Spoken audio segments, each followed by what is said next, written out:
His life in the mountains was peaceful until a few months ago, when a child delivered a mysterious fan and a location.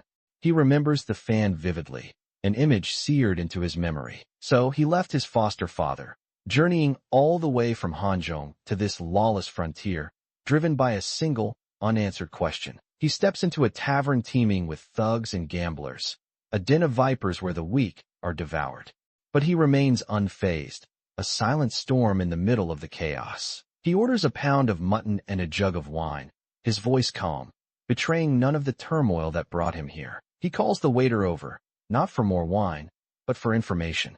He presents the fan, but the young man doesn't recognize it. But someone else does.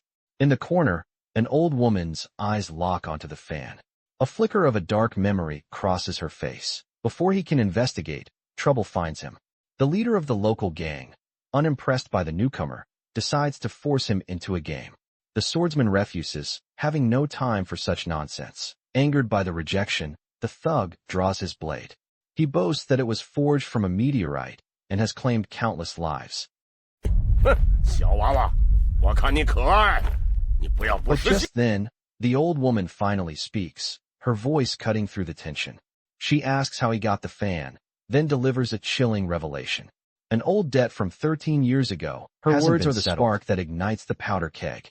The thugs mock the swordsman, calling him a two-legged sheep whose brain has been fried by the desert wind.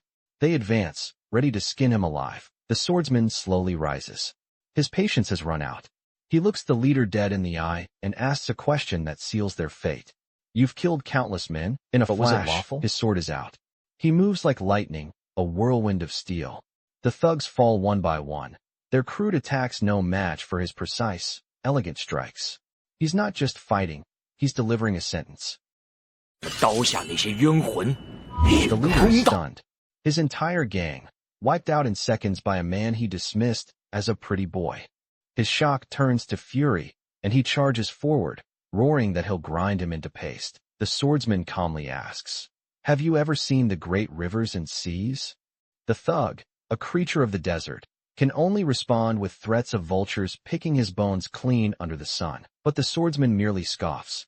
You're just a wild dog hiding in the desert. But don't worry. My sword, Ocean's Expanse, will soon take your soul. With one final world poetic strike, it's over. Justice is delivered.